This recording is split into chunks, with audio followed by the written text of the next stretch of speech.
Hammaga assalomu alaykum, Sarvis kanali obunachilari. Bugun tajribali qo'y boquvchi ukamiz bilan gaplashdik. Xudo xolasa manfaatli video qilib beramiz. Qo'y boqishda zo'r usullari, kasalliklardan asrash hammasini birma-bir gaplashdik. Agar sizga ham bu video qiziq bo'lsa, videoni oxirigacha ko'rib, like bosib qo'ying. Hozirda biz Namangan viloyati To'raqo'rg'on tumani Oqbuloq qishlog'idamiz. Bu yerda 250 bosh qo'y boqilar ekan. Bularni Xudo xolasa qanday boqilyapti, nima berilyapti, hammasini ma'lumotini olib beramiz. Videoga like bosib, kommentga fikrlarni yozib qoldirasizlar. Qayerdan kuzatyapsiz, shuni ham yozib qoldiring. 250 bosh qo'yda qanday boqilishini videoni oxirigacha ko'rsangiz, ko'rsatib boramiz. Bo'lmasa, videolarimizni boshladik. Like ni bosib qo'llab-quvvatlab turasizlar akalar. Assalomu alaykum, Oybekjon aka, tuzimsiz? Va alaykum assalom. Ismoil, yaxshimisiz? Charchamasdan aka. Rahmat, Xudoga shukr. Bir ikkita savollar bor, shularni Xudo xolasa oydinlashtirib o'tsak, nimaga deganda ko'pchilikga qiziq, ko'pchilik foyda ko'rsa, maslahat qilib to'g'ri. Xudo xolasa foyda ko'rishsa, inshaalloh bizga ham ajri bo'lar. Duo qilib qo'yishar hech bo'lmaganda. Mana Ismoil, qarang. Nima savolingiz bo'lsa beravering. Mana Cho'pon akamizdan maslahatda yo'nalishni oldik. O'zimizda ham bu sohada, sog'liq sohasida tajribamiz bor. Boqqanmiz, xudo xolasa. Qo'limizdan kelgancha bir-birimizniki to'ldirib, yoritib berib ketaveramiz. Aka, kimgadir manfaatli bo'lsa, albatta xudo xolasa xursand bo'lishadi. Aka, birinchi o'rinda qo'y boqishni nimadan boshlash kerak aka? Bu yerda 200 bosh qo'y bor ekan, ha?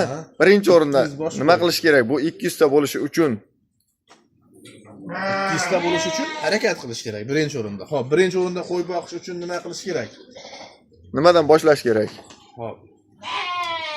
Zot yo'nalishiga keladigan bo'lsak, birinchi navbatda birinchi qo'y boqmoqchi bo'lgan odamlar o'zimizda mahalliy qo'ydan boshlab turib, keyin etapma-etap seleksiya ishlariga darajasigacha, misol zotlar qo'ylar, hisori qo'ylar bor-a, etapma-etap o'tgan ma'qul deb o'ylayman. Men o'zimning fikrim, shaxsiy fikrim. Sababi o'zimizning mahalliy, ya'ni jaydari qo'ylar kasalliklarga chidamli, yeb ichishi boshqa qo'ylarga nisbatan yaxshiroq deb o'ylayman men. Shuning uchun iloji boricha o'zimizning mahalliy qo'ylardan boshlab, keyin ma'lumot, nazariy ma'lumot ko'proq olish kerak. Nazariy ma'lumot kerakcha ma'lumotni olish kerak. Kerak bo'lsa, buni o'zining kitoblari bor-da. O'sha sohada o'qib, sog'lik salomatligiga ma'lum bir darajada tushuncha bo'lish kerak. Misol uchun, qo'y boqmoqchi bo'lgan odam birinchi marta qo'y boqmasdan bozorga borib turib, har qanday qo'yni olib ketavermaydi. Misol uchun-da, keyin buni sezoni bo'ladi, misol uchun-da. Misol, sovuq sezon bor o'ziga yarasha, qo'chqor sezon bor, qo'zi sezon bor, hammasini sezoni boshqa-da. Misol, sovuq boshqa yo'nalish, qo'chqor boshqa yo'nalish, qo'zi boshqa yo'nalish. Hammasining yo'nalishi bor aslida. Asl olganda albatta hammasining yo'nalishi bor. Shuning uchun yo'nalishni ma'lum bir darajada qanaqa qo'y boqaman, misol men qo'zi boqamanmi, faqat qo'zini yo'nalishini olish kerak-da, sovuqni. Shunda foyda qilasiz. Bo'lmasa-ki, bozorga chiqib taqilloqdan yeb qo'ygiday bo'lsangiz olayotganda, sezon emas payt, misol sovuqni sezoni boshqa bo'lgan vaqtda boshqa qo'yni olib qo'ygiday bo'lsangiz, обязательно foyda qilmaysiz. Foyda qilmaganingizdan keyin nima bo'ladi? Qo'y boqishdan qo'y unaqa degan zerikib qolasiz, mom bo'lib qoladi, ko'ningiz soviydi. Lekin siz yo'nalishini topib harakat qilsangiz, ishingizda unum aniq fakt bilan, reja bilan asosida foyda, daromad ko'zingizga ko'rinsa, undan keyin siz boshqacha harakat qilasizda. Unga qarab nima qilaverasiz? Foyda kelib tursa, xullas harakat qildida. Ha, foyda kelmay qolsa, aksariyat odamlar anav qilyapti-da. To'xtatib qo'yapti. Misol, bizni o'zimiz ham hozir aka bilan gaplashdik, hozir mana ko'ryaptilar. Boshida to'xtatib o'raymikin dedilar-da, misol uchun. Sababiki zarar bilan chiqqanlar. Biz o'zimiz ham gohida to'xtatib o'raymizlikimiz degan fikr bo'lganda, yo'q, qiyinchilik bo'ldi. Mana Allohga shukr. Bitta savolimiz bor-da aka. Xo'p, bemalol. Bu qo'ylarga nima berish kerak? Nima bersangiz tezroq yetiladi, katta bo'ladi? Qanaqa yem, hashak hammasiga tushuntirib o'tsangiz. Xo'p. Qo'ylarga endi bular mash qo'ylar dalani qo'yi. Dalada yuradi, erkinlikda. Daladan kelganiga endi qishki kunlik ko'rsating mashina. G'o'za qavurchoq. G'o'za po'choq deyiladi. Oddiy o'zimizning g'o'zani, paxtani, anosi po'chog'i. Shundan berilyapti. Bu ham yaxshi narsa. Bilganga yaxshi narsa. Somonga aralashtirib berilar ekan, Ha, somonchi, mana shu narsani ham aniq qilib qo'yinglar. Har bitta qo'y somon yeyish kerak. Somon organizmdagi oshqozondagi ana uni balansirovkani ushlab berib turadi hazm nimasiga. Ha, kilichatka vazifasini bajarib. Qo'y tez semirishi uchun yo mana qo'zi bo'lsa, qo'zi tezroq katta bo'lishi uchun qanaqa hashak yo yem shunaqalar berish kerak ekan? Ozuqasi, masalan. Yemidan hashagigacha hammasini bir tushuntirib o'tsangiz aka. Yo'q. Qo'ziga masalan hashak. Savolni o'zida ham mana meni tushunishim bo'yicha hozir ikki xil javob bo'lib qoldi-da. Sirazi burdoq bilan anani birdaniga aytyapsiz-da, u sal menimcha boshqacharoq. O'zimning fikrim shaxsiy. Endi ikkalasini ham tushuntirib o'tsak bo'ladimi? Burdoqiga addenni bu oldin buni tushuntirib olaylik. Aha, keyingisiga burdoqiga. Xo'p, bo'ladi. Bular mana shu qo'ylar, qo'zilar inshaalloh, mashalloh, juda chiroyli qo'zilar ekan. Hop. Dalani qo'ylari. Dalani qo'ylari. Hop. Dalani endi qishki kunda qorni to'ymaganlik hisobiga akalarimiz mana silus ozroq miqdorda g'o'za qovurchoq, somon qo'shib qo'yishdi. Aralashtirib. Bilganga bu g'o'za qovurchoqni o'zi ham ma'lum bir darajada yem. Silus ham ma'lum bir darajada. Shuning uchun shuni qo'shib qo'yishibdi. G'o'za qovurchoq, somon. Somon ham обязательно bo'lish kerak. Somon organizmdagi mana oshqozonda hazm qilish yo'lida kilchatka vazifasini bajarib beradigan narsada. Somonda ko'pchilik tengsamaydi, lekin somondagi vitaminni ba'zi bir zo'r narsalardan topolmaysiz. Hamma narsani o'zini anosi bor-da, Ismoil. O'ziga yarasha. Shuning uchun shuni tavsiya qilib qo'yaveramiz. Shuna boqar keldi akamiz. Lekin dalada nima yesa, yantog'ida misol uchun qurib qolgani hozir mana tumanda namgarchilik ana bo'lyapti-yu. Ahna qilib yeb endi tirikchilikni o'tkazadi-da. Qo'shimchasiga shularga kepang-mepang qo'shib berib qo'yyaptilar. Agarda burdoqiga boqiladigan bo'lsa-chi? Endi burdoqiga boqilgandan keyin обязательно bularga qarovni kuchaytirish kerak, e'tibor boshlash kerak-da. Misol dalada mana 200 ta, 300 ta qo'y boqishda e'tibor nisbatan kamroq bo'ladi. Bo'ladi e'tibor обязательно-yu, lekin burdoqchalik e'tibor bo'lmaydi. O'shani hisobiga nima qilish kerak? Endi burdoqqa boqilgan qo'yga birinchidan bitta kepak beriladi. Ratsionni tuzib olinadi. Misol men o'zimni xo'ramda shundayki, eshigiga chizib qo'yganman, yozib qo'yganman, bir kunda bitta qo'yni qancha yem rasxod qiladi, qaysidan qancha yemaydi. Kunlik ratsionni yozib qo'yganman-da. Qachondan necha kilolik qo'yga qancha beriladi. O'shani ratsionlarini to'liq nima qilib chiqilgan. O'sha ratsion bo'yicha boqilaveradi. Hisob kitobini qilib qo'yaveradi, misol uchun. Shunga qarab reja qilasiz, maqsad qilasiz, harakat qilasiz. Lekin maqsadsiz boqib qo'yish ham bir xato fikrda. Burdoqi bu yo'nalishda mana Ismoil, mana shu yo'nalishlardan hozirgi kunda burdoqi ham yaxshi bo'lib qoldi. Lekin bu yo'nalishning foyda tomoni shuki, rasxodsiz bu. Mana shu qo'ylar hozir bitta qo'y oyiga rasa tushsa 80 ming 100 mingdan tushadi. Bu qancha dali hisob kitob qilmadi-ku. Qorni to'yib keladi, buni hashaklar mana. Dalada ham boqiladida, ha. Hech qanchaga tushmaydi-da bu. Rasa qo'y bitta qo'y tutsa 80 ming 100 ming bo'lishi uncha ehtimol undan unaqa emasdir. 60-70 ming. Endi maksimal hisoblaganingizda ukol-pukol va nimalari bilan shunday 100 ming so'm atrofga tushib qoladi. Bir oyga 80 ming. Ha, 100 mingga bormaydi. Chunki bormaydi. Ha, bo'rdaqidagi qo'ylar ham o'zi 120 mingdan boshlanyapti. 120 mingdan 200 ming, 250 minggacha holatiga qarabda endi bu ham. Ketaveradi. Yana bitta savol aka. Hop. Eng ko'p kasallik, qanaqa kasalliklarga chalinadi qo'ylar? Eng ko'p kasallik. Qaysi kasalliklarga? Mana sohada bo'ladigan bo'lsa, mana shu sohada kunida dalani qo'ylariga o'ta hushyor bo'lish kerak. Birazot kasalligi. Birazot kasalligi. Shunga hushyor bo'lish kerak. Juda xavfli kasallik.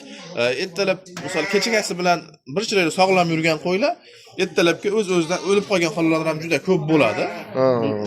Manda dalani qo'yda shu birazot kasalligiga o'ta e'tibor bo'lish kerak. Uni davolashni ham bir tushuntirib o'tasizmi? Davolashni birazotni o'zini anosi bor. Ukoli bor. Kasalligini shu emlab qo'yiladi. Bo'ldi. Anchadan beri qilmaganligimiz uchun qo'ylarga ukolni nomi esimda yo'q. Har qanday misol qiziq odamlar borib, birazot kasalligiga so'rasa aptekadan berishaveradi veterinar akalarimiz. Birazot kasalligi shuni ham to'liqroq qilib ketaylikki, dala qo'ylar uchun majbur dalaga chiqadigan qo'ylar uchun. Lekin xonadonda boqilgan qo'ylarga shart emas. Mana bu daladagilarga kerak deganimiz sababi qirov yegan o't yeb qo'yadi, muzli suv ichib qo'yadi, ana shunaqa larda o'shandan kelib chiqadi. Bir zot kasallik tushdim 6 soatda o'limgacha olib keladi-da. O'shani hisobiga tasodifiy ravishda o'lim hollari ko'p bo'ladi. O'shanga emlab qo'ysangiz, xudo xolasa xotirjam boqaverasiz. Bular masalan qo'ylar yangi tug'di. Hop. Tuqqandan keyin ham dalaga chiqarib yuborilaveradimi yo? Albatta. Ziyon yo'q-a? Yo'q, endi 1-2 kun olib qo'ysangiz yaxshi bo'ladi. Misol kepak, qo'zi sal kuchga to'lmaguncha. Lekin iloji yo'q bo'lsa-yu, behajorat chiqaraverasiz uni. Qo'zi shu sharoitga moslashgan bo'ladi-da, mana shu qo'ylar. Qanchada tug'adi o'zi qo'y aslida?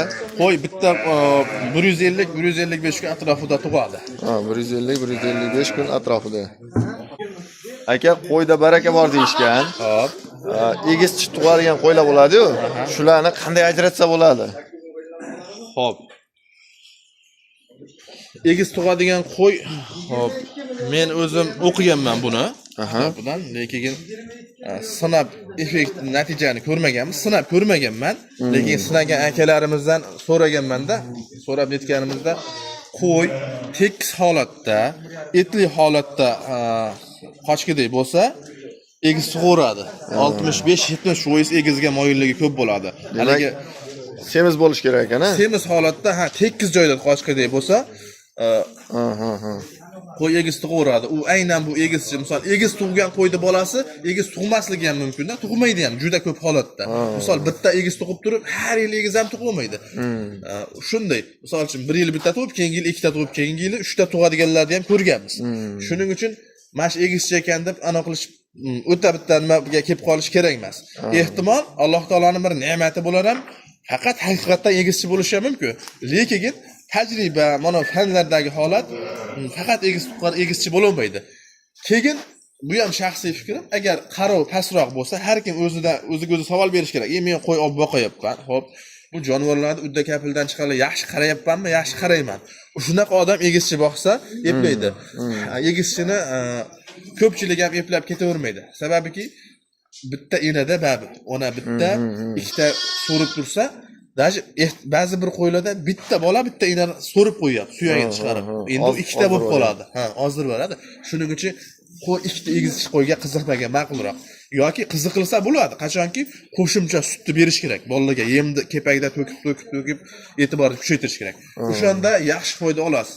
Lekin juda ko'p qo'y boqadigan akalarimiz bilan ko'p gaplashamiz. O'zimizda ham tajriba bo'lib qolgan, bitta egizchidan bittasi bitta yaxshi. Bitta yaxshi. Tez katta bo'ladi bolasi ham. Katta bo'ladi. Misol, ikkita egizchi, bitta qo'yingiz egiz tug'di, bitta qo'yingiz bitta tug'di.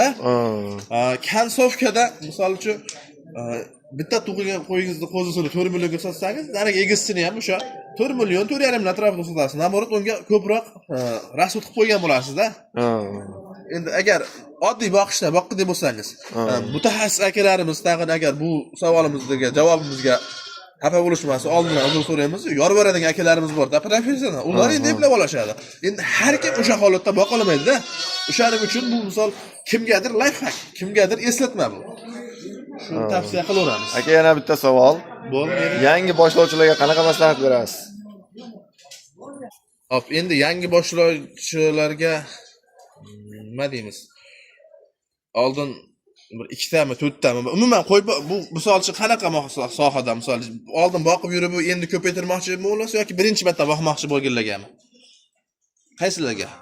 Endi yangi masalan ozmozdan boshlamoqchi bo'lganlarga. Shu ozozdan boqishlarini so'rab qolamiz. Chunki qo'y ham maligida murakkabroq, ozgina. Lekin yo'nalishiga tushib olsangiz, misol men uchun qo'ydan yaxshisi yo'q, qo'ydan osoni yo'q. Yo'nalishiga tushib olsangiz, tushalmagidek bo'lsangiz, bitta ikkita nobud bo'lib qolgidek bo'lsa, keyin haligi kayfiyatingiz tushib ketib qoladi. Shu. Aka, videoni boshida aytdingiz, sezoni bor buni ham dedingiz-a? O'shani bir tushuntirib o'tsangiz, nima u sezoni? Sezonimi? Misol uchun mana shu qo'y, sovuliq qo'ylarimiz-a? Hop. Bular hozir bo'g'oz qo'ylar.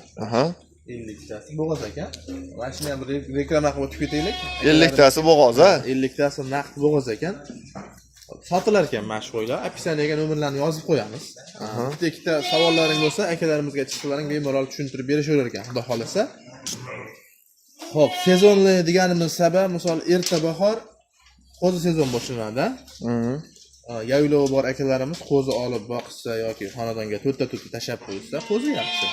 Hozirgi kunda endi buni boqishdan maqsad Ismoil daromad qilish, qo'shimcha daromad manbai qilishda. Misol mana shu bo'g'oz qo'ydan bundanmi yoki kimdandir olgandek bo'lsangiz, ana qilish. Naq bo'g'ozligini hisobiga sizga 1-2 oyda yangi tushgan bolasi ham 1,5 milliondan boshlab 2 million, 2,5 million bo'layapti-da. Holatiga qarab, sortiga qarab. Bular o'sha oyda shuncha summa beradigan varianti. Shuning uchun shu sezoni bor deb shuni aytdim. Misol uchun hamma erta bahor qo'zi sezonda, misol, ana qiladi. Ba'zi bir akalar tomiriga tushib olgan akalarimiz bor, sog'liq boqishadi. Mana shu sog'liqlar ozib ketadi, ancha ariq bo'lib qoladi. Narx summa pasayib ketadi. Yoshi katta sog'liqlar bor. O'shalarda narx pasayib ketadi. O'shani hisobiga ana bo'ladi. Narxi arzon bo'ladi. Uni olib boqadiganlar ham bor-da. Hozirgi kunda misol oladigan vaqt bor, sotadigan vaqt bor-da. O'shani sezon deyman men. Oladigan vaqt. Hozir qanaqa sezon? Misol uchun hozir bo'g'oz olsangiz ham bo'ladi, bozor arzon. Bo'g'oz qimmat va bo'g'oz qimmat-u, lekin foydasi bor. 2 oydan 1 oydan 15 kundan 2 oygacha siz qo'lingizda naqd bo'g'ozda foyda bor. Qo'chqor oladigan vaqt. Qurbonlikka ham, to'y so'zingga ham yetilaveradi. Ikkalasidan ham foyda qolaveradi. Shu, xudo xolasa. Yana nima savollaringiz bo'lsa bering, bemalol qo'ldan kelgancha javob beramiz. Aka, bo'lmasa bergan maslahatlaringiz uchun kattakon rahmat. Obunachilar ham xudo xolasa shuncha mehnatimizni qadrlab like bosib qo'yishadi. Albatta, inshaalloh obunachilarimizdan so'rab qolamiz. Bu video inshaalloh Saroyuz hamda Chorvador Oybek YouTube kanalidan chiqadi. Bir-birlariga obuna bo'lmagan aka-ukalarimiz bir-birlariga obuna bo'lib qo'ysa, xudo xolasa mana bunaqa boquvchilarni chiroyli kontentlar xudo xolasa yaxshi bo'laveradi. Albatta bittadan like bosishlaringizni so'rab qolamiz. Inshaalloh kanalimizda mehmon bo'lsalaring, obuna bo'lishni unutmanglar.